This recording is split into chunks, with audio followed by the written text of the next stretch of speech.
Hola, buenas tardes.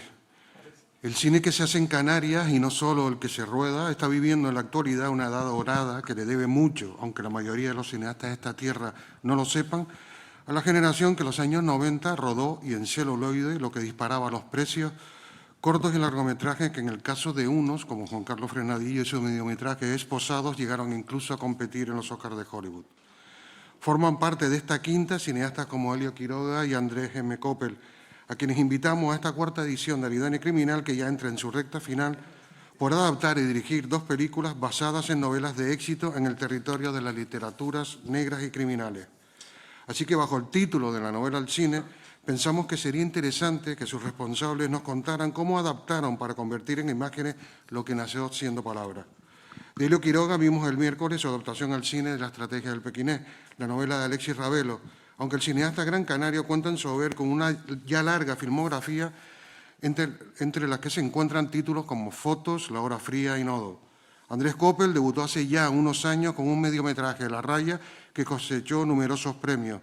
Este cortometraje se rodó en la Isla del Hierro y contaba en clave más cómica que trágica la lucha que emprende el farero de Orchilla para que no trasladaran la línea invisible del meridiano a una localidad inglesa llamada Greenwich. Coppel emprendió más tarde una carrera como guionista hasta rodar su primer largometraje, La niebla y la doncella, que a mi juicio se trata de una de las mejores adaptaciones al cine que se han hecho de la serie que protagonizan los guardias civiles Rubén Bevilacqua y Virginia Chamorro, creada por el escritor Lorenzo Silva. Para hablar con ellos y sobre su trabajo contamos con Raquel Toste y su atractiva voz cavernosa, a quien le agradecemos de corazón el esfuerzo que ha realizado para estar presente en esta edición. Así que muchas gracias, Raquel, y muchas gracias, Elio y Andrés. ¿Está encendido, no? Sí. Bueno, pues vamos a comenzar. Si les parece, el otro día ya te escuchábamos hablar un poco después de la proyección de la película, de cómo ha sido la adaptación. Pero vamos a refrescar porque no éramos los mismos tampoco, ¿verdad? Entonces, la primera pregunta es ¿cómo llega? ¿Llega primero la novela y contacta o al revés? ¿Cómo llega el proyecto a cada uno? Bueno, pues en este caso me leí la novela, llamé a Alexis, que ya nos conocíamos de antes, y le ofrecí la posibilidad de, bueno, le pregunté si tenía los derechos libres de la novela y le dije, ¿te interesaría? Él estaba presentando una novela en la librería del Cabildo de Gran Canaria, quedamos allí, tomamos un café y empezamos a hablar. Básicamente fue eso. Y a partir de ahí, eso fue en 2014 y la película estuvo hecha 6 años después aproximadamente. Bueno, sí, 5 años después teníamos película. Y esa es otra historia en la que abundaremos. Una cosa que les quiero comentar que es poco conocida es que hay gente que confunde el título, especialmente en Gran Canaria, y Alexis se reía mucho con esto, porque yo se lo contaba y le preguntaba, ¿te ha pasado esto? Y de repente mucha gente me decía, estás haciendo la estrategia del Perenquén. Y sí, la estrategia del Perenquén. Le dije, Alexis, cambiamos el título, pero fijo, bueno. O a lo mejor es otra. A lo mejor es otra, también. Puede ser. Bueno, y en tu caso, Andrés. Pues en mi caso, yo estaba escribiendo una serie y de repente me llama un productor, Gustavo Ferrada, que es amigo mío de la universidad, y dijo, mira, me he leído La niebla y la doncella, creo que hay una película aquí dentro y he pensado que lo debería ser un canario, lo cual fue una decisión como muy extraña porque la película es una película de un señor de Madrid que escribe que viene a La Gomera y es su forma de mirar a La Gomera. Y entonces me dijo, ¿tú crees que hay una película dentro? Y yo me acordé en ese momento, que sí que la había leído ya hace unos años, y me acordé sobre todo de una cosa que era la sensación, me acuerdo todavía la sensación que me pasó cuando todo el mundo conoce La niebla de la doncella. Sí, ¿no? Más o menos, ¿no? Sí, no hago spoiler. Cuando muere Anglada, cuando muere el protagonista. Y era una emoción que recordaba perfectamente. Y teniendo en cuenta que esa emoción la tenía muy clara y lo que me supuso y lo que me perturbó cuando lo leí, digo, sí que hay una novela, no hace falta que la lea. Y a partir de ese momento, pues efectivamente me la volví a leer y leyendo lo primero que encontré fue que efectivamente el señor Lorenzo Silva había hecho un recorrido muy interesante sin haber entendido nada de lo que había visto en La Gomera. Básicamente. O sea, de repente no se funcionaba ningún mecanismo, no entendía nada. No sé, puede ser como alguien haya visto a un chico que tiene una relación con una guardia civil y no lo sepa todo La Gomera y lo sepan las 4. Entonces empiezas a ahondar en la diferencia que tiene la visión de esa historia vista por un canario o visto por una persona que lo hacía con Lorenzo Silva. Bueno, por si acaso alguien no las ha visto, es cierto que son muy distintas, porque si bien la estrategia del pequinés, tuve que pensarlo, que iba a decir perenquén, la estrategia del pequinés es un golpe de los de abajo, digamos, ¿no? Y que bueno, que son esos dos mundos, ¿no? De si el villano es de alto estatus o de bajo, ¿no? O lo que eso conlleva. Entonces, aquí digamos que es como un caso clásico de un atraco a las tres, de un golpe, de van a dar un palo. Y sin embargo, lo otro es que aparece un cadáver, ¿no? Bueno, en el libro, ¿no? Aparece un cadáver. Y también en la película. Aunque tú nos lo empiezas a contar de otra forma, ¿no? Pero hay que saber qué ocurrió y de ahí se va desarrollando todo de una forma un poco más sueca. Sí, la historia, básicamente, y el spoiler que hago para los que no lo han visto, bueno, lo siento, es que aparece en un bosque un cadáver de un chico, creo que en una playa en la novela, ahora no me acuerdo dónde era, y se acusa a una persona por unas razones, a esa persona la juzgan, queda libre y hay una presión para que se vuelva a investigar. Y en ese momento es cuando llegan los UCOs, que son como un poco el cuerpo, a ellos no les gusta que le digan el cuerpo de élite de la Guardia Civil, es el cuerpo especializado, que en un momento dado, y aparte es un cuerpo muy interesante, porque solamente hay un caso donde ellos van automáticamente, que son los secuestros.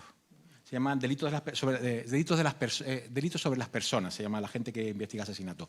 Para que puedan ir a un asesinato lo tiene que pedir un juez. O tiene que haber un momento de alarma muy fuerte. Por eso, por ejemplo, en el niño Gabriel, ellos fueron inmediatamente. Sí. Eran ellos los que fueron. Claro. Y entonces, una vez ocurre esto, que van a empezar a adaptar, ¿cómo es la relación con el escritor? Puso líneas rojas, no las pone. Bueno, lo cuento yo. ¿Ves tú? ¿No? Bueno, Lorenzo Silva no tenía ningún mayor interés, me dio la libertad. Aparte dijo, hablé con él, oye, encantado, Andrés, un señor muy, muy amable.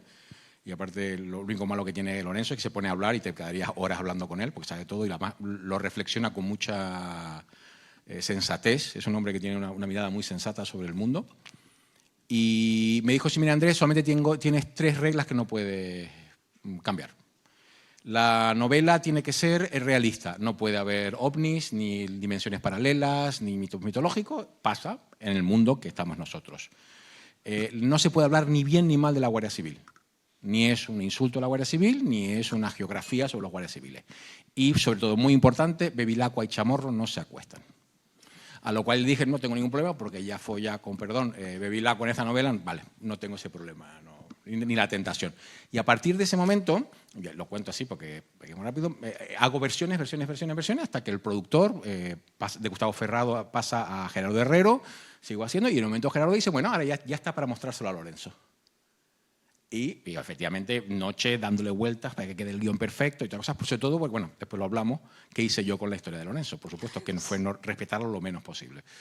Y entonces se lo entregan y, bueno, quedamos en una cafetería allí en Madrid, el medio, y yo completamente muy preocupado, porque viene Lorenzo y se sienta conmigo, me sonríe, me dijo una cosa que no me acuerdo de guión, me corrigió unas cuantas faltas de ortografía.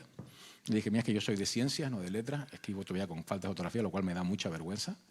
Y no dijo nada más. Me gusta la historia, me gusta lo que has hecho. Hizo como una apreciación porque el asesino por la madre, dice, si la madre mata, ¿cómo lo hace? Y dice, no me funciona de esta forma que lo has puesto, porque una persona que es una persona normal, para matar tiene que estar en un sitio muy específico. Y entonces lo cambié. Me acuerdo que en ese momento lo cambié, entonces era un crimen de furia hecho con un coche, que era mucho más sencillo que coger un arma o coger a alguien. Creo que la apuñalaba. En el momento que yo lo escribí, la apuñalaba, y dice, para que una persona coja un puñal y mate a otra persona tiene que ser un crimen pasional, y si sales de tu casa con un puñal para ir a matar a una persona es muy complicado. Tiene más sentido de que estás con el coche de repente y de repente se te nubla y te lo llevas por delante, ¿no? Sí, eso me lo dijo él. Menos sangriento, ¿no? Y además era madre. O sea, que se reúnen las dos cosas que solemos ver en las asesinas. ¿Y en tu caso? Bueno, en el caso, el trabajo con Alexis, creo que en eso coincidimos. Son 2 escritores que deciden que se ceden los derechos de su obra, pasan a otro medio y en principio dejan actuar a la gente que está haciendo la adaptación y viven con bastante relajación ese proceso, ¿no? En el caso de Alexis, que ya lo comentamos, pero está bien recordarlo, y como también me voy a lanzar a hacer spoilers como ha hecho Andrés. Alexis cometió la butad tan maravillosa de matar al protagonista en mitad de la novela prácticamente, ¿no? Y en ese momento yo recuerdo estarlo leyendo y decir, olé, tío, y pensar inmediatamente, si adapto esto, voy a tener un problema muy grande. Y entonces lo primero que le dije a Alexis, el protagonista, si no te importa, vamos a dejarlo vivir hasta que termine la peli, porque es quien lleva al espectador, ¿no? Tenemos otro problema, que es que el espectador simpatiza con el protagonista y si lo matamos a mitad de peli tenemos un lío, ¿no?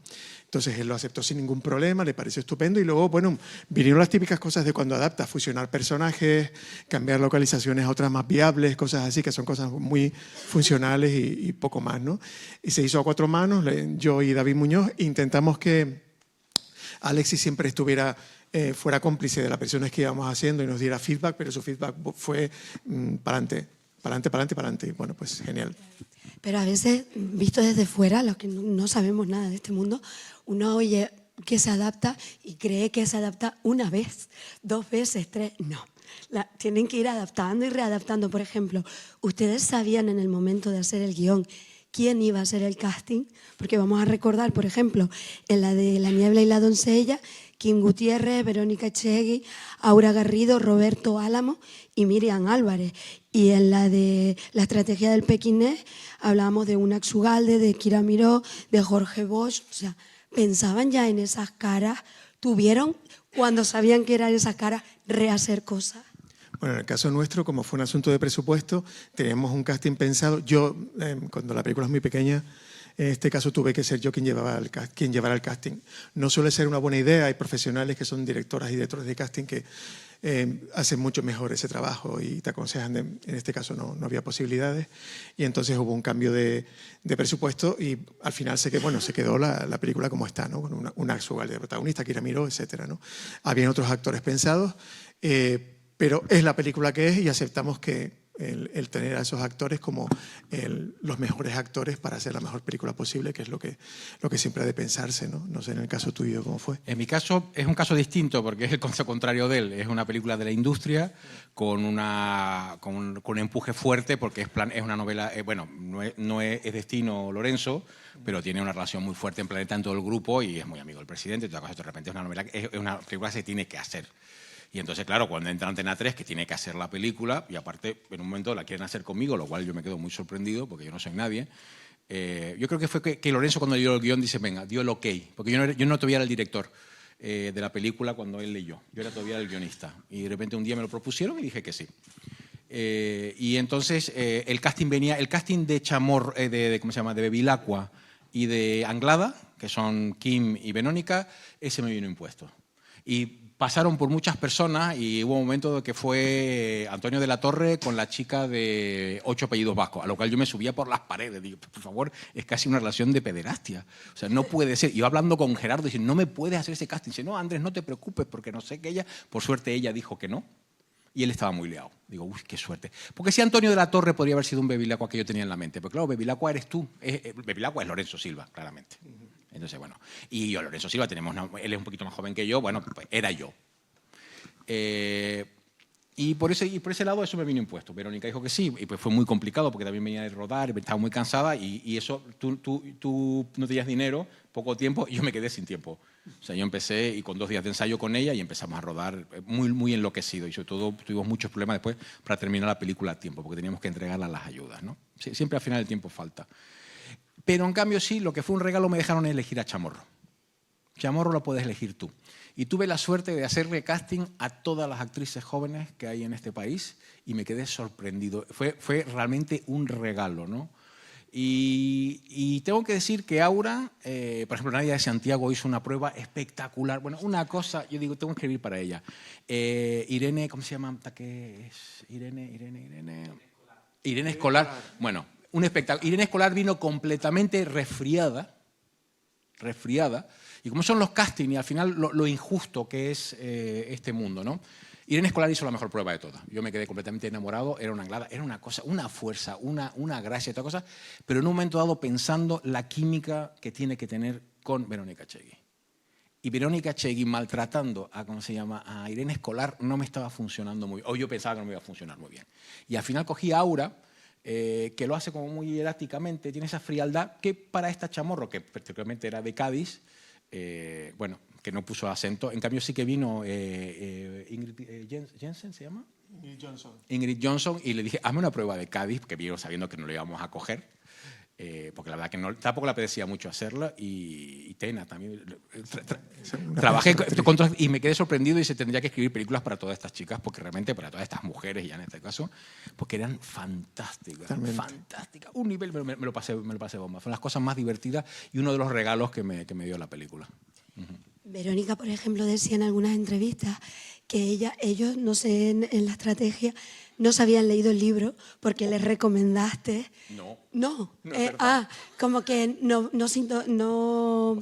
Sí, pero que sin embargo le pasaste una biografía de 19 páginas porque ella necesitaba saber de dónde venía. Me llama un día y me dice, Andrés, necesito saber quién es este personaje, no tengo la más mínima idea, necesito que me hagas una biografía de ella. Y hago 19 páginas, y la anécdota es que se la di a leer a mi mujer, es la que me corrige la falta de ortografía, de que dice, Andrés, me parece una película mucho más interesante que la que vas a hacer con La niebla y la doncella. O sea, empecé a dar vuelta cómo llega ella, todas esas cosas, la relación con su padre, que llega a la Guardia Civil, la presión que tiene, todo lo que le va pasando, y cómo, sobre todo es la historia de una mujer que se acaba desengañando con su padre. Con ese personaje que sale un poquito al final de la película, una secuencia que ahora cortaría, pero que, sí, estaba en la novela, y realmente el reproche del padre, si tú hubieras hecho bien tu trabajo, mi hija estaría viva, no quedó bien. O sea, era una secuencia que para mí era muy importante, porque al final para mí es muy importante, es una película que va sobre la pérdida del hijo.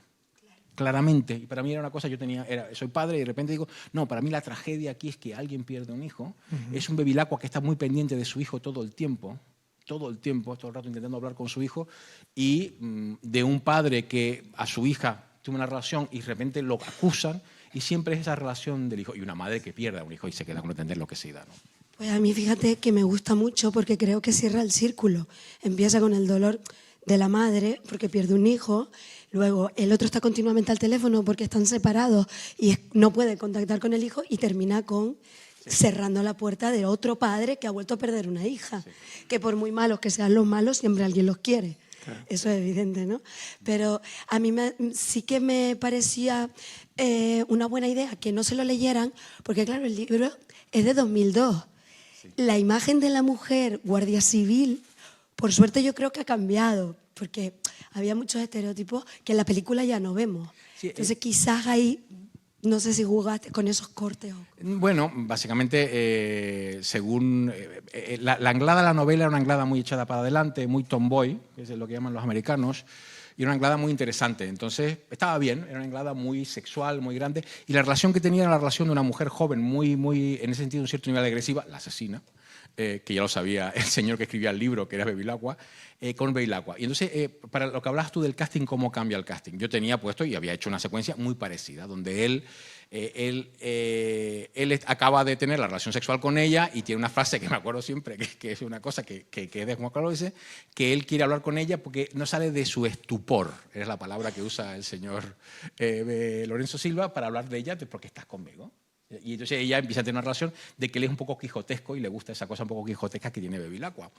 Y está muy bien. Y claro, yo cuando hago una adaptación, no pongo la palabra estupor porque me da mucha vergüenza. Lo puede poner el señor Lorenzo Silva, yo no la puedo poner, Andrés Coppel no puede.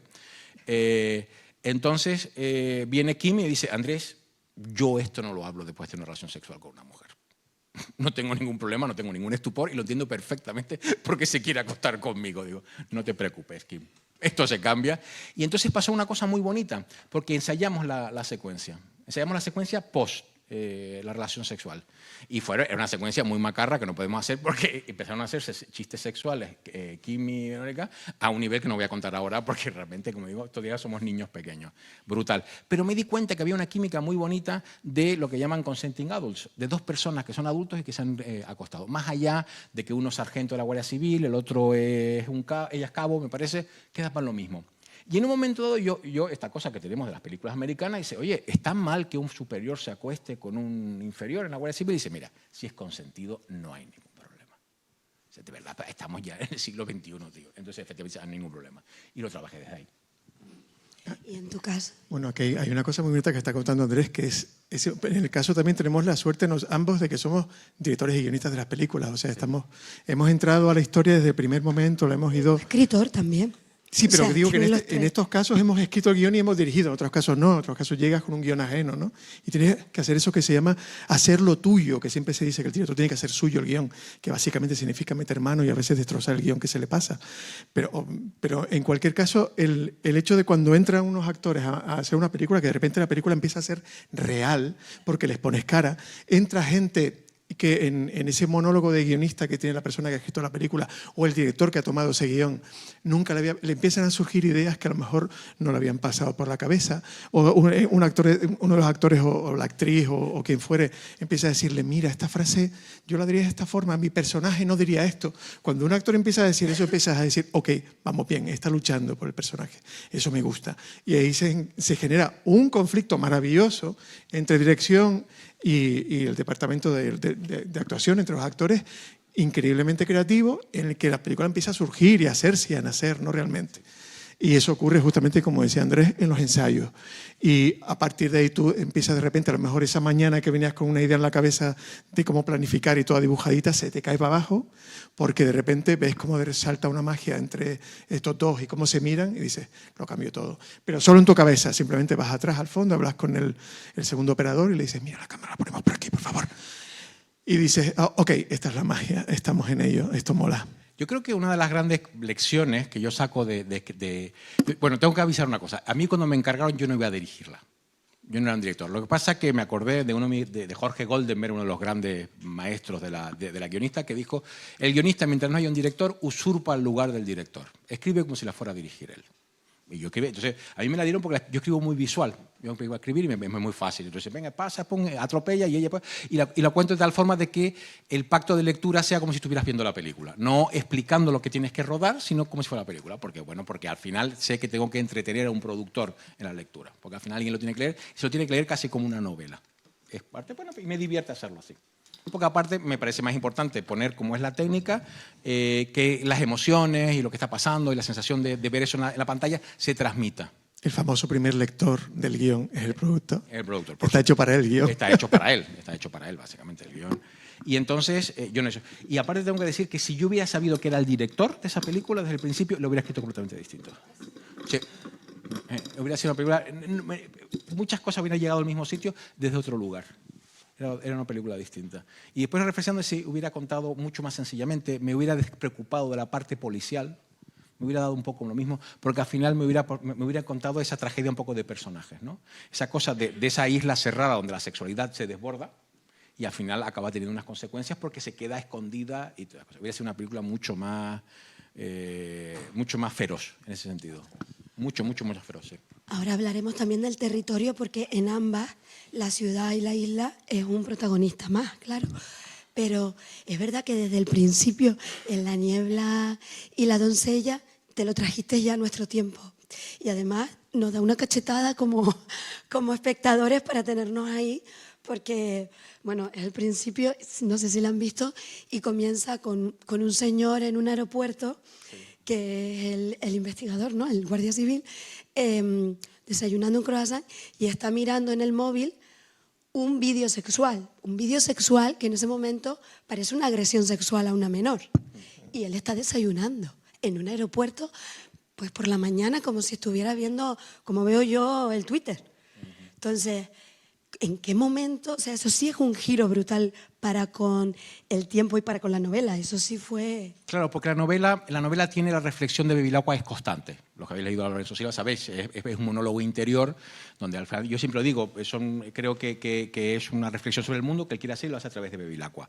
Y está hablando todo el rato. Entonces yo puedo entrar en el proceso de pensamiento. Yo no tengo esa... podría haber escrito una voz en off, no me atrevo a escribir una voz en off en Bevilacqua, pues entonces tengo que pedirle a Lorenzo Silva que me la escriba él. O sea, eso ya me hubiera sido un arrojo. Entonces tengo que hacerle entender al espectador la cualidad del crimen. Y sobre todo, y yo hubiera sido, como digo, muchísimo más feroz, que entiendan y que de repente la primera percepción sea, y dice, hostia, claro, entiendo por qué mataron a este tío. Porque está, básicamente, dándole por detrás a una chica mucho más joven que él, que era menor de edad, él tiene 18 años y era menor de edad. Y entonces, claro, porque al final la película va de eso, sobre la percepción. Sobre lo que pensamos que es bien y está mal y tal, sepamos. Y elegiste los vídeos, el Claro, móvil. porque está Esto pensando- que ahora es un problema, pero no lo era en 2002, claro. En el Entonces, 2017 no lo era. Pero No, en el 2002, cuando la novela, digo. No había ni fotos. Claro, Y en principio empecé entonces- escribiendo, no había fotos. Era una cosa verbal. Es que él no sé qué, y me enteré y no sé qué. Y digo, ¿por qué voy a...? ¿Pero cómo fue? Entonces, ¿cómo explico? No. Este padre encuentra un vídeo que él le manda a él, a ella, de que está, mira, esto lo tiene en el móvil ella. Y entonces ahí es donde el tipo entra en cólera, claro. Que al final es un ejercicio también de traernos a nuestro tiempo otro lenguaje. Totalmente, claro. Porque esto de los móviles y todo esto, ¿no? Bueno, hablábamos del territorio. El territorio es importantísimo, pero es Canarias el no paraíso. En los dos sentidos. Es preciosa, bueno, La Gomera es muy preciosista porque no sé si la niebla costó mucho, creo que la iluminación costó mucho, pero también Gran Canaria, ¿no? Esos barrios que no ve el turista y creo que en los dos sentidos, ¿no? O sea, es dramático en el sentido en lo que están pasando, pero también en la realidad que ocurre. O sea, no es solo lo que están pasando los personajes, es que eso vive un montón de gente todos los días. O sea, no es tan paradisíaco. Bueno, entonces, en tu caso, ¿cómo fue elegir todo eso? Bueno, en la película la acción ocurre en otras zonas diferentes a las que aparecen en la película. Las novelas son distintos. Fueron decisiones de producción, decisiones en algunos casos tomadas en condiciones extremas. Por ejemplo, en la parte final de la película ocurre en un sitio muy conocido allí, que es el Parador de la Cruz de Tejeda. Un sitio muy bonito. Se había quemado. Entonces llegamos, digo, madre mía, es que ponemos un circo y nos crecen los enanos, de verdad. Entonces decidimos hacer en otro sitio, que es un restaurante que hay cerca de la caldera de Bandama, que es un sitio espectacular, muy bonito, y funcionó pues igual, prácticamente igual.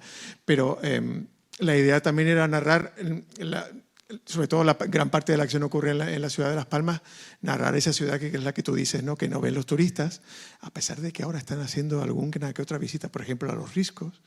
Hay un personaje que vive en el Risco de San Nicolás en la película. De repente se ha descubierto que hay una estética de favela ahí, la gente va a verlo y una cosa curiosa. Hay guías turísticos que hacen por allí paseos y demás. Pero la idea era esa, es toda una ciudad y de noche. Muy de noche, totalmente. muy, ¿no? Aplastante. Es una ciudad que es oscura, en la que ocurren cosas inconfesables, en las que personas como los protagonistas de la novela están pergeñando uno de estos crímenes absolutamente locos, que es esta historia absurda que presenta la novela, que es un mafiosillo de cuarta decide robar a la misma gente a la que debe dinero para devolverles el dinero. O sea, que suena como completamente idiota, pero al final dices, no, es tan idiota que es brillante, ¿no? Al final todo va fatal, pero ¿cómo alguien, en qué estado de desesperación tiene que estar alguien para tomar una decisión así, ¿no? Pues ese mundo en el que se vive explica un poco por qué se toman decisiones así de equivocadas. Una frase ¿no? fantástica de la gente como nosotros siempre pierde. Es demoledora. Y sale dos veces en la película. No tienen oportunidad. Cierto, sí. Es verdad. Sí, y en tu caso, nos decías también, Andrés, en esto del territorio y la lucha también con el territorio. Cuéntame, por favor, lo de la ola y cómo adaptar. Bueno, La Gomera es una isla preciosa, si hay gomeros, es una isla preciosa, es una pesadilla para ir a rodar a un cierto nivel. La isla te lo entrega todo, pero tiene el equipo de rodaje, y tiene sentido, tiene la misma dificultad que tienen los gomeros. Que moverte por la isla es complicado, está todo lleno de curvas, es terrorífico. Y yo siempre te explico dos anécdotas, ¿no? La primera anécdota es que efectivamente para rodar a una persona en un coche lo que se hace es subir en un camión, lo llenas de luces, pones la cámara y pones aquí y haces otras cosas. Bueno, yo iba y tenía pesadillas porque cada vez que el coche hacía una toma y tenía que dar la vuelta para volver a hacerlo, era una hora. Porque tenía que irse al otro lado de la isla para dar la vuelta. Sinceramente, Claro, así. es que No es un chiste, era verdad, ¿no? Y estábamos trabajando en la autopista, la gran autopista, o sea, la gran carretera, que es la carretera que va al norte, y aún así no damos vuelta y lo intentaban y no había forma. Y después también hay una, apareció lo de los medios, cuando decías la otra cosa que tiene que ver con el territorio, bueno, a mí me gustaba, y cuando leí la novela dice, quiero que Bevilacqua, que es este señor tan, no pedante, pero tan seguro de sí mismo y tan seguro de lo que piensa, que Canarias le dé una bienvenida. Que de repente diga, bueno, Canarias viene y te da un toque, porque Canarias está bien, mola y todas las cosas. Y me acuerdo que una de vosotros, bueno, tú eres canaria, vos vomito. Pero bueno, que dice, me gustaría que hiciera algo parecido. Entonces tenía una secuencia que era muy bonita, de que iban en el barco, salían para afuera, se ponían a hablar y venía una ola y lo mojaba él. Y entonces de repente estaba la chica con este hombre que es su superior completamente mojado de arriba abajo y empieza la relación entre ellos. Porque lo que quería yo es que en el barco empiece la relación entre ellos. No tenía muchas ganas, la información que Claro, de repente me llama el productor y me dice, mira Andrés, te voy a contar cómo se hace esto. Paramos un barco. Ponemos a un señor arriba un contenedor lleno de agua y abajo una red porque seguramente el señor se resbale y se caiga y se mate. ¿Vale? Y entonces de repente tú tiras el agua, el pal y después estamos 3 días porque hay que llenarlo 3 veces porque va a ser una toma, va a ser varias tomas. Y dices, vale. Y hemos hecho un presupuesto y vale entre 100 y 150.000 euros hacerlo. Digo, venga, deja que hable con el guionista. Y dice, me lo vamos a hacer con una bolsa de papel de los de vómito. Y digo, ya está, y lo solucionamos. Y efectivamente, un problema. Y efectivamente, la verdad que después estaba pensando, dice, ¿qué mar tiene que haber para que en el ferry la ola pase por encima? Yo estaba pensando en el Mar del Norte, claramente, no estaba pensando en Canarias. Y efectivamente, al final resuelve. Y creo que queda mucho mejor porque él está moreado y ella le trae una bolsa de vómito. Y se lo lleva afuera. Y ya está. Ya tienes el lugar y la excusa para, ¿cómo se llama? Para tener la relación. Y ya tiene el bienvenido a Canarias. Y bienvenido a Canarias. Te metes en el barco y te mareas. Y funciona vendrás con todas estupendamente. tus cosas y con toda tu pompa, pues ya tienes la pero torta. cuando vienes el barco te mareas. Sí. Lo de la ola en el ferry a La Graciosa. En el ferry La Graciosa. Ahí sí. Pero Madre mía, si es pequeñito no. En el Armas. Lo que sí nos pasó, que fue muy divertido, que yo me quedé haciendo los drones, bueno, los drones, perdona, los drones, que los pobres sois así, no tenéis drones. No tenemos drones en las películas pobres. Es así. No, y aparte no solo tenía drones, sino que los volaba de un barco y daba barco que parecía un anuncio de armas navieras, que se podía haber quedado. Pero nos pasó una cosa, claro, que hay mucho viento y no puedes volar un dron, y los señores del dron, que eran unos genios, que son los mejores voladores de drones, que son canarios, los mejores del mundo están en Canarias, consiguieron que no paramos el barco, pero le bajamos la velocidad para poder volar alrededor de él. Y robamos, y el plano, no lo digo aquí, hay un plano que hicimos que, vamos, nos hubieran pillado y hubiera sido una multa gorda. Madre mía. Y para la niebla, porque creo que al final no había niebla cuando... No, la niebla, claro, yo me pasé todo junio encantado porque los mares, esa cosa que cae en los mares y toda la niebla, y me iba a Yanaga y estaba entre la niebla y dice, qué bueno, y de repente me acuerdo una persona me dice, pero esto pasa en junio, en agosto nada, ya, perfecto, porque vienen los turistas y no hay niebla, y digo, hostia. Y entonces hicimos, ahora me lo pensaría, porque realmente tiramos niebla artificial en lugares donde venga, la verdad que nos vale. Pero me decían, no, esto no contamina ni nada, no lo sé. Tiramos mucha, pero se gastó mucho dinero y al final hubo que hacerla digital. Pero aparte fue muy divertido porque me piden la pobreza que llega, siempre nos llega al final en un momento de la pobreza. A cualquier momento yo de repente dice, claro, hago pam, o la lista, pues en la lista que necesitas hacer refuerzo de planos. Hago 32 planos, necesito que se meta niebla artificial. Mira la producción, tienes 4. Elige. Y no vamos a discutirlo contigo porque ya has rodado la película se entiende más o menos y ya no vamos a seguir gastando dinero en esta peli. Y hicimos 4. Eso pasa hasta en las pelis de Marvel, se lo aseguro. No.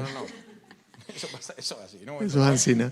En tu caso hubo también que, bueno, y ajustar incluso con los personajes, me imagino. Sí. O sea, en diferentes sitios. Sí, en fechas, porque un actor se tenía que ir, otro que se venía. Teníamos al pobre Sergio Hernández, que fue el director de arte de la película, terminando de pintar una parte del decorado y girábamos la cámara y se iba corriendo porque el siguiente plano básicamente iba allí, ¿no? Íbamos a salto de mata, fue un rodaje muy rápido. Y ahí básicamente te hace falta tener complicidad con un equipo entregado, que la gente sepa en las condiciones en las que estamos, que estén bien, que estén a gusto y que trabajen a gusto. Y hubo varios momentos en los que esos momentos mágicos que se viven en alguna peli, cuando estás compenetrado con todo el equipo, de repente ves cómo la gente empiezan a tener ideas, empiezan a aportar cosas, el eléctrico se le ocurre tal cosa, el otro no sé cuánto, y dices, wow, esto mola, estamos haciendo una peli. Estamos todos juntos, todas juntas, para ir a por ello, ¿no? Y esos momentos son mágicos y es lo que hace que esta profesión sea tan bonita, ¿no? Qué suerte. Y accidentes que ocurren, que no estaban previstos y que introdujeron, que dejaron. Creativamente. ¿Accidentes? No, yo accidentes, bueno, accidentes planos positivos. que a lo mejor accidente positivo improvisan. ninguno. A Laura Garrido le salió un orzuelo. Y yo me quería tirar a un puente. Porque básicamente es muy sencillo el proceso. Tiene un orzuelo y dice, bueno, como los americanos paramos, hay que parar la producción. Y no, está asegurado. Hay una cosa que si pasa algo, tú asegura y para. Entonces me explica el productor, lo que es la imaginación y la realidad. Dice, claro, pero si yo paro la producción un día, la próxima vez que contrato un seguro me van a cobrar no sabes cuánto. Rueda. Y hicimos esta cosa. Hay toda una parte de que está rodado completamente de lado, pues la pobrecita le había seguido un suelo terrorífico, Aura, básicamente. Y así de accidentes, así afortunados, ¿no? Accidente afortunado siempre es estar muy atento. Hay una cosa que es muy importante, ¿no? A mí me pasó una cosa, un accidente afortunado, que no es un accidente, es que estamos para rodar el final, la secuencia final en el barco. Y entonces se acercan a mí Roberto Álamo y Marian, que son los malos de la película, y dice: Andrés, con lo que tienes aquí escrito, me dice Marian, yo no entrego a mi marido por esto. Esto no funciona. Porque ella tiene que entregar al marido. Tiene que entregar al marido. Malo, la cuestión es que ella le dice, entonces de repente lo que dice Chamorro, él se lleva al marido para aplicarle, fuiste tú el que la mataste, no sé qué, y le come la cabeza de una forma terrible, le corta un montón de cosas, y él se tiene que dar cuenta, en un momento dado se da cuenta de que le están distrayendo porque mientras tanto está ella con ella intentando convencerla de que entregue al marido. Y entonces decía, no, nosotros somos la UCO. Esto es malo, ¿vale? Pero no era así, era un poquito más sofisticado. Nosotros somos la UCO, vamos a pelearte, vamos a no sé qué, y no sé cuánto, y entonces irás a la cárcel, y entonces estarás en la cárcel, y no sé qué, no sé cuánto. Y de repente me dice, ni de coña, si yo soy guardia civil, soy mujer de guardia civil, que ni de coña, no tenéis nada, no es una cosa, no. Y entonces lo cambié, y es una frase que realmente estoy muy contento, porque ella le dice solamente una frase, le dice, tú piensas si lo que has hecho, y ten la seguridad de que yo voy a acabar averiguando lo que has hecho, ahora no lo sé, pero averiguando, si hará que pierdas a tu hija. De que vayas a la casa y te pierdes a tu hija. Y en ese momento te lo crees perfectamente y ella lo entrega a él. Él viene corriendo, no le digas nada, no tienes nada, tienen a nuestra hija. Se acabó lo que se daba. Porque al final va de eso, no negociamos. Y me gusta mucho esa relación entre ellos dos. Nosotros no somos malos porque queremos ser malos. Uno siempre lo dice, el malo no tiene conciencia de querer ser un villano. Al final yo creo que una de las frases más peligrosas que explica nuestro país y que explica el mundo es que yo quiero que mis hijos tengan una vida mejor que yo. Claro. Y por eso estoy dispuesto a robar, a matar, a hacer lo que falta, a corromperme, a lo que haga falta. Porque al final yo tengo que poder dormir. Y eso era muy importante. Y eso, Roberto, lo logramos mucho con Roberto Álamo. Y dice, no, y esto era muy importante. Y eso, por ejemplo, cosas de que en la mirada que tiene Lorenzo no hablaba de eso en la historia. Y ahí son muchas de las cosas que básicamente vas cambiando, porque al final las cosas que le interesan a Lorenzo no son las cosas que le interesaban a Andrés Coppel. Claro.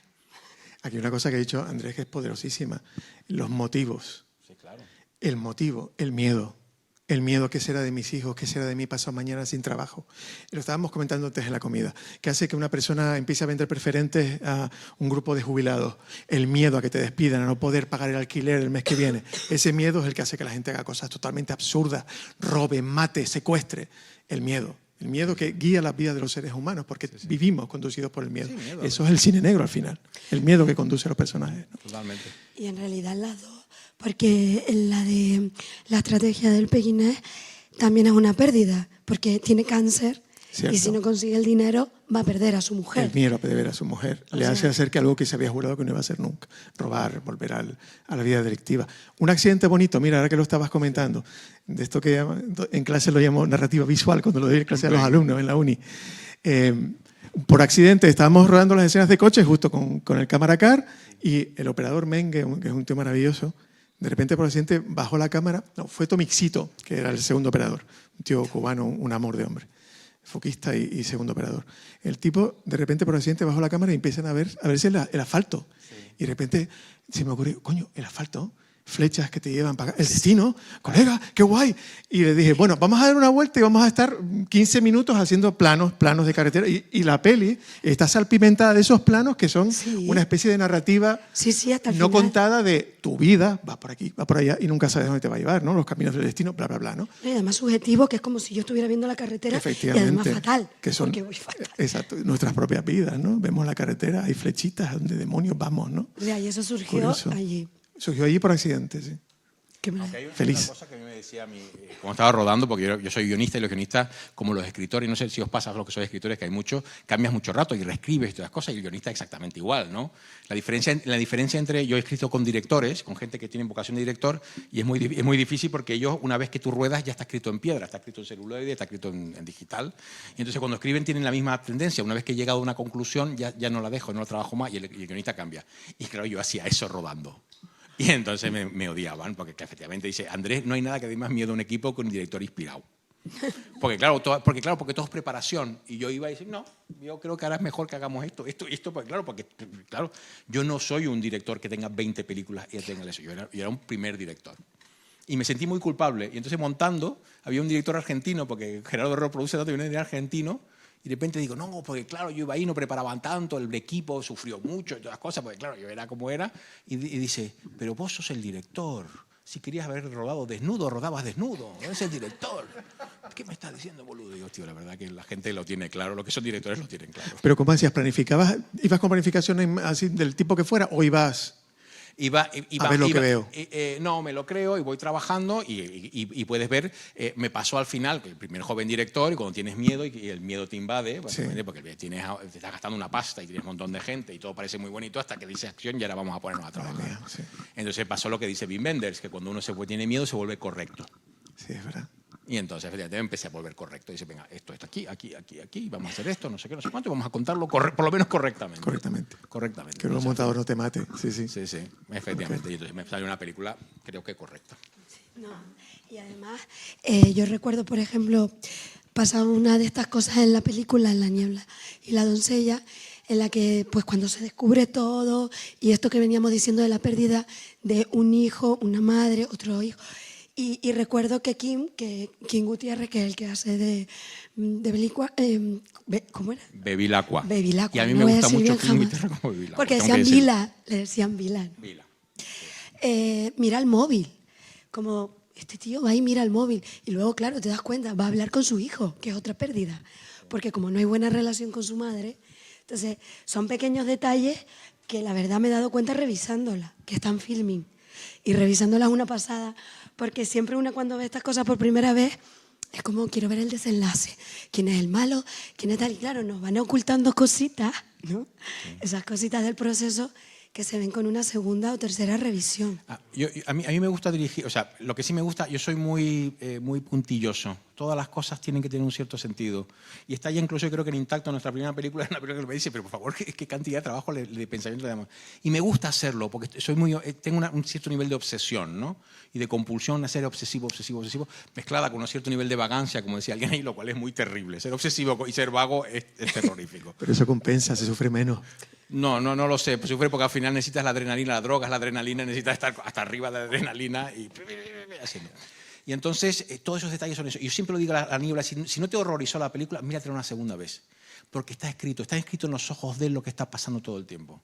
Está escrito en las miradas, en todas las cosas. Y empiezas a ver. Y por ejemplo, a mí lo dijo un amigo y dice, Andrés, te salió una película que tiene mucha gracia, porque él montó el tráiler, un amigo mío montó el tráiler, que es uno de los mejores montadores de este país, y dice, tío, empecé a verla y entender lo que estabas haciendo. Y dice, pero claro, es verdad que estamos en un lugar donde nadie ve películas 2 veces o 3 veces. De repente tienes que verla. Pero si la vuelves a ver, empiezas a darte cuenta y de repente las miradas y cómo mira, y ¿dónde está mirando el tipo en este momento? ¿Y qué estás pensando? Y eso solo tengo que agradecer a Kim. Porque Kim hizo una cosa que es muy interesante, que al final, y meto una subordinada más. Uno dice que, me dicen, es que este es el Bevilacqua de Andrés Coppel. No es verdad. Es el Bevilacqua de Kim Gutiérrez. Y uno tiene que entender muy rápidamente que él es Bevilacqua. Y es el Bevilacqua. Entonces nosotros pactamos, trabajamos mucho, con él sí que me dio tiempo a trabajar, y estuvimos trabajando, y en un momento dado, cuando él cerró el personaje, yo ya estaba perdido. Ya lo que no le hubiera dicho y lo que no fuera coherente con lo que él quería, no tiene. Y está bien de que alguien tenga la responsabilidad del personaje, porque tú como director estás a 500.000 cosas. Claro. Que si el de arte, que si el de vestuario, que si el no sé qué, que si no sé cuándo, no sé qué. Él es el que se queda con el personaje. Y tienes que tener esa confianza de que él lo sepa. Había una cosa que le encantaba. Yo no sé qué tenían los zapatos, porque se pasa todo el rato mirando para abajo. Dice, ¿pero qué tienen los zapatos? Y dice, no, es mi forma de reflexionar. He decidido que Bevilacqua reflexiona mirando hacia abajo. ¿Qué le voy a decir? Pues mira, bueno, está bien, pues, no sé, no importa. Sí. Vale, no. Y entonces le entregas el personaje. Y por eso es el Bevilacqua de Kim. Claro. Al final, y el casting, porque el casting es la decisión más importante de una película. Sin duda. Pero también pasa con Unax y con Jorge. Lo que pasa es que el ritmo... Claro, sí. Pero el ritmo es totalmente distinto. Multipantalla o cómo surge todo eso, cómo hace ese proceso para que haya acción cuando no hay presupuesto. Porque la acción con presupuesto es más fácil, supongo. Pues adaptar, en este caso lo que hice fue plantear, vale, usemos como herramienta de trabajo la carencia, ¿no? Y hacer que todas las escenas de violencia de la película pues sean tomadas con una cámara objetiva. O sea, no hay demasiado montaje en esos momentos. No se les trata de una forma estética, sino como un suceso que pasa delante de la cámara. Lo cual las hace, primero, más sencillas de rodar y segundo, las hace mucho más crudas, que es como lo que comentábamos el otro día, Sí. como cuando ves un vídeo en TikTok de gente matándose, ¿no? Es como mucho más descarnado y al mismo tiempo hasta más desagradable, ¿no? Porque nos hemos acostumbrado vía Guy Ritchie y toda esta peña a una especie de glorificación de la violencia a alta velocidad, ¿no? Desde Peckinpah hasta ahora. Peckinpah lo hacía bien. Yo, en una serie que escribí, que es en El Corredor de la Muerte, a mí me tocó escribir el primer capítulo, que era el de la muerte de las chicas. Y encontré, ¿cómo se llama? Buscando, en un sitio que se llama Florida Criminal, encontré el vídeo con el que acusaron a Ibar, donde se ve cómo las matan. No, pero no se ve, es un vídeo. Y hay un momento que lo estoy viendo, y de repente viendo esto, para poder entender lo que está pasando, y esta cosa hay que ver, y de repente, porque las matan en el suelo, y es un VHS, el problema que tuvo Ibar, o la suerte, no lo sé, porque el tipo está en la cárcel, el problema, vamos a decir, yo creo que es inocente, es que es tan mala calidad que la tecnología no puedes ver. Parece sí que es, pero no lo sabe. Y de repente hay un momento que es terrorífico, que es el momento que sabes que las van a matar. ¿Y sabes cómo lo sabes? Porque el señor se aparta y va y coge un cojín. Y va a taparles la cabeza para pegarles un tiro. No, para pegarles un tiro. ¿Para pegarles un tiro? Sí. No, te lo prometo. Y cuando estoy viendo, digo, ¡ah! Y ese fue el momento. Y no se ve nada. Claro. Como dices tú, no se tiene que ver nada. No se tiene que ver nada. No se tiene que ver. Es una cosa realmente. Los pechos no explotan, la gente no se así.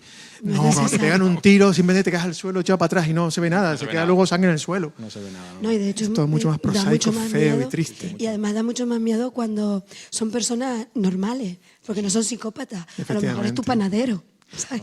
Que es un señor encantador o una señora que era madre, pero mira, Sí, parecía muy buen chico. claro. Última Lo que pregunta, siempre porque se tienen, dice. Siempre saludaba Te- por la calle. tenemos un montón de preguntas y yo les hago la última.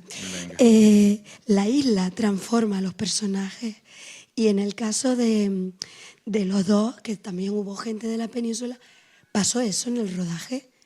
¿Ellos estaban acostumbrados a rodar en la isla o cómo vivieron rodar en una isla? Porque a lo mejor también les pasa eso de que se agobian, el tiempo es limitado, están estresados y estoy en La Gomera. O Dios mío, yo estoy en esta zona, me quiero ir a las dunas, no quiero estar todo el rato en esta zona de Gran Canaria. No, yo en mi caso, la mitad fue Tenerife, la mitad fue La Gomera. Hay mucho Tenerife por La Gomera. Y se lo pasaron bomba. Estaban de vacaciones, en el sentido, no me dejaron trabajar bien ni un solo momento, pero estaban encantados porque La Gomera Sí. es un sitio que una vez, gente que tiene tantas películas tiene una capacidad de que ellos hacen clic y terminan, ¿qué es lo que tienes que hacer? Acabas de hacer, haces clic y me voy a otra cosa. Me voy a dar una vuelta, se metieron, se fueron, me acuerdo con mi hermano, se fueron a hacer una vaca, todos vomitando, encantados, lo llevaron a una playa a comer pescado, claro, sí, No, pero básicamente. yo me hacen refer- lo que hacen. No, pero yo me Gente refería- joven, son chiquilines jóvenes. Sí, transforma el personaje. Si una vez allí, toda esa carga, esa niebla, como la panza de burro, termina siendo más melancólico que lo que se lo habían preparado, Sí que- o más, o no sé si en tu caso más violento, o más cerca de la violencia de lo que creía, porque yo a lo mejor en una urbanización, no, pero me pone 3 semanas En La Gomera. en unas calles, ya estoy No, más pero cerca de la ellos violencia. iban a un hotel de 5 estrellas y Claro. iban a rodar. Estaban al borde de las canteras, iban a la playita y se no, los topaban a la personajes, Bartola. digo. No, pero Sí, es que ellos son no, los personajes. claro. Pero lo que dice Andrés, un actor profesional que no quiere vivir el resto de su vida en un infierno psíquico, en cuando termina de rodar, desconecta Se y Tenía- sigue su tenía- vida. tenía unas caravanas maravillosas que no tenía el director, se quedaban allí. Otra cosa. Tiene unas caravanas maravillosas. Hay cosas pero- que uno guarda, ¿eh? Sí, bueno. Sí, no iba a decirlo, perdona. No, pero lo que sí que había, y lo que decía, y sí que es verdad, todos los transportes eran tan complicados que sí que había un cierto nivel como de cansancio vital de que la isla nos puede. Y eso sí se traslada un poquito. Sí que lo había un poco. Sí que la isla en un momento empezó a decir, venga, Trabajar en un sitio y en otro, Sí, sí, no, como no. todo, te La tiene que Gomera. afectar. Y aparte nos echaron del parque de Garajo, ¿no? Sí. Pues ahora lo tienes que contar. No, básicamente, por una tontería, porque fuimos súper respetuosos, ya tiramos niebla y todas las cosas, y muy rápidamente, en una serie que es cuando le atropellan al chico con la moto, atamos una cuerda a un árbol que estaba al lado de la carretera. y dice, señores, hasta aquí hemos llegado. Esto no podéis hacerlo, para afuera. Y nos fuimos. Por suerte habíamos terminado porque íbamos a hacer allí. Bueno, voy a empezar porque tenemos un montón de preguntas. ¿Cuáles son las adaptaciones favoritas y por qué para ambos? Wow. Tú primero.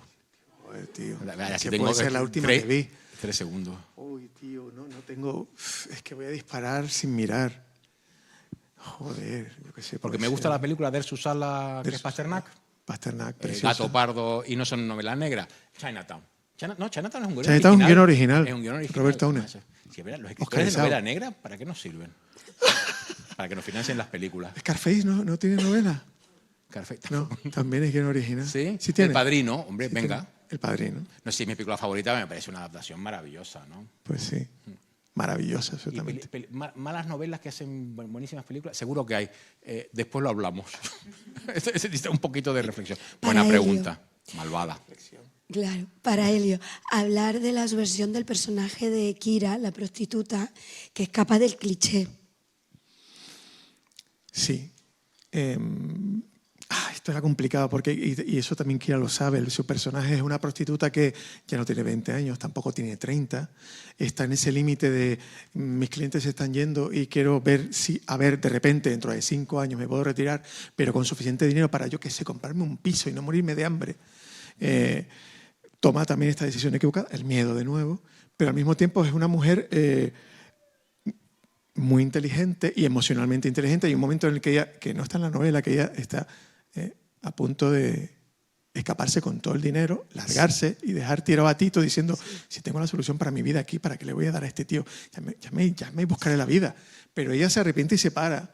Porque hay un momento, y no le vemos la cara, solo vemos su cuerpo, un gesto, se vuelve para atrás, se sienta y Tito, que estaba despierto, aparece con un cigarrillo encendido y se ponen a hablar porque él ya sabe que ella se va a quedar con él, ¿no? Son estas cosas que son como de cine negro clásico y es Muy bonito. es profundamente humanista. Total. Me quedo contigo, pase lo que pase. Aunque lo perdamos Amor, todo. en medio de todo eso, ¿no? Esa chispa de amor también, claro. Claro que si no, Que está- estamos abiertos. Bueno, esta se parece un poco a la anterior porque también es de pensar, pero ¿quiénes son los referentes clásicos y contemporáneos? Wow, yo soy un gran admirador. Yo querría haber rodado con La niebla, lo que tiene un sentido Sicario de Villeneuve, que me flipa. Que como dices, no tiene ningún sentido. Porque es una película de gente hablando y Sicario una gente haciendo cosas muy raras. Me gustaba esa cosa directa. Hay una cosa con el cine directo. Me gusta mucho Villeneuve, me gusta mucho Fincher, como ruedan. Me gusta mucho Polanski, por favor, me parece un maestro. El escritor me parece una cosa es sobrecogedora, ¿no? Como cuenta. Hay muchos referentes. A ese nivel, muy clásico, me gusta el cine así, muy comercial. Lo mismo digo. Y clásicos del cine negro de los 40 y 50, que ahí está todo. Y ellos ya lo dijeron todo. Ahora movemos las cámaras un poquito más porque tenemos cámaras que se pueden mover. Antes ellos no podían, porque eran tochones así. Y básicamente ellos lo descubrieron todo. Sí. Andrés, ¿te resultó difícil la adaptación de La niebla y la doncella? Hay muchos acontecimientos al final y al principio bastante menos. Sí, el problema que tiene La niebla de la doncella es que es una investigación donde le están vistiendo y donde toda la investigación no sirve para nada porque al final se precipita al final, a partir de que ella muere. Y entonces yo, muy rápidamente, yo lo que hice, me leí la novela, no me funcionó, cambié el asesino no me funcionó, voy a cambiar el asesino. En la novela lo mata su socio, el Guardia Civil, y en la novela lo mata la madre. ¿Y por qué lo matan a él? Y toda la cuestión de que el niño se prostituía en la isla, todo eso es mío. Una cosa que quería escaparse ahí y hacer lo que sea por escaparte de La Gomera. Y a partir de ese momento, y fue difícil, ¿no? Con ese arrojo, y de repente fue difícil encontrarlo. Tuve mucha suerte porque me hizo contraté a alguien para ser de pared, que era Isabel Peña, que es la guionista de Sorogoyen. Y es maravillosa, llevamos mucho tiempo trabajando y con ella fue muy fácil. Sí, mira, Andrés, esto, y fuimos construyendo. No fue difícil. Lo que pasa es que con la osadía, y eso es muy importante para los que queráis ser guionistas y adaptáis, con la osadía de que tenéis que hacer la película que hay dentro. No es la novela, no tenéis que ser fiel. Yo me admiro que este hombre, porque Alexis era tu amigo, pues, vamos, no lo hubiera llamado nada.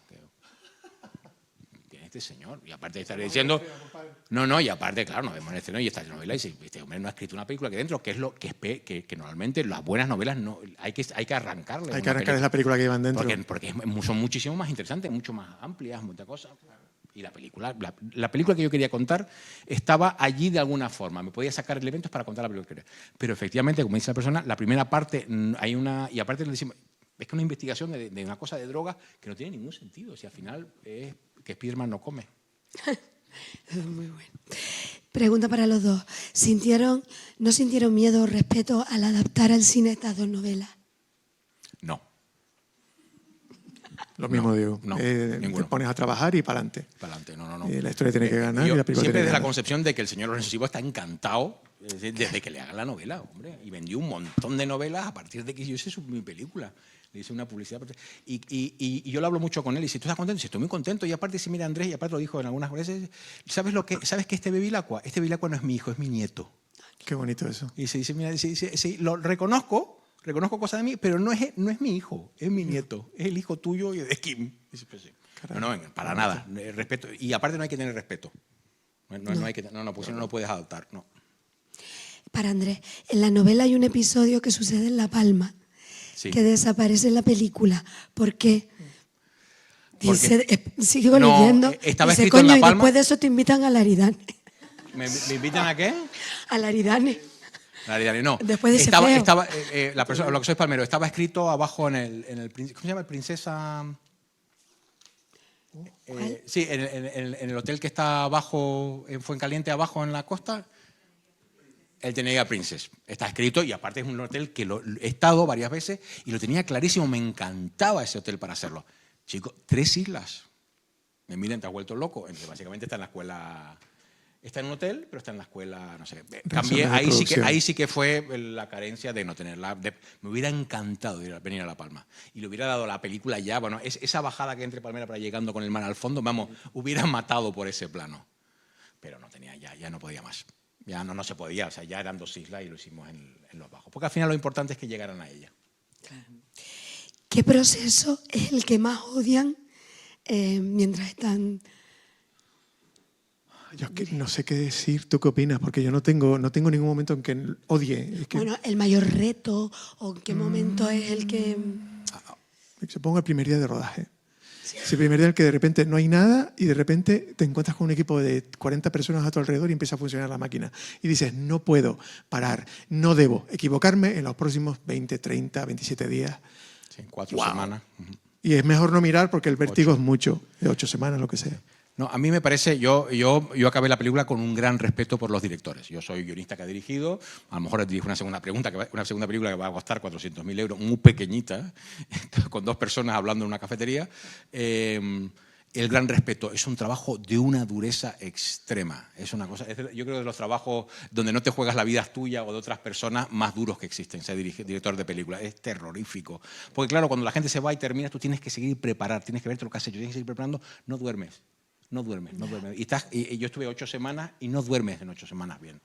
Yo me acostaba completamente muerto a las 12 de la mañana y a las 3 me levantaba con un ataque de ansiedad y dice, a trabajar, tío. Ponte a trabajar, 3 horas diarias. Y empieza, Yo todos los recorridos vas durmiendo y encontré una cosa que hace menos técnico que es dormir la siesta. Que la media hora que dan de siesta te tiras y duermes. Y la famosa gran frase que dice en un rodaje siempre, procura sentarte en cuanto puedas, siéntate. Sí. Porque vas a acabar con un dolor de pies. No. Y es que la película se convierte en tu amante, tu novia, tu hija, tu madre, tu padre, tu primo, el de la esquina. Se acabó tu vida. Sí. La película domina tu existencia durante ese tiempo. Totalmente. Yo no sé, vosotros que sois escritores, sobre todo mucha gente que es escritores, ese tipo de obsesión. Pero ya no es una obsesión, es de lo que va el trabajo. Sí. Ese es el trabajo. El trabajo es 24/7 a partir de eso. Y para eso eres el director, vas a salir en los créditos y te van a pagar más que a nadie. Bueno, menos que el actor. Menos que el actor principal. Que el actor principal siempre gana. No, y que bueno, que a veces los escritores lo dicen, ¿no? Que es una carrera que a veces de corredor de fondo, de que estás tú allí y la pared, pero es que ustedes tienen un equipo mirando y qué hacemos y cómo lo resuelves y resuélvelo ya, ¿no? Y está todo, bueno, también tienen los tiempos. Claro. El escritor tiene los tiempos y a los editores también. Sí, bueno, todo da vértigo. Todo mucho vértigo. Tenemos que dejarlo aquí. Así que muchísimas gracias. A vosotros. Ha sido un súper placer. Muchas gracias. A ti.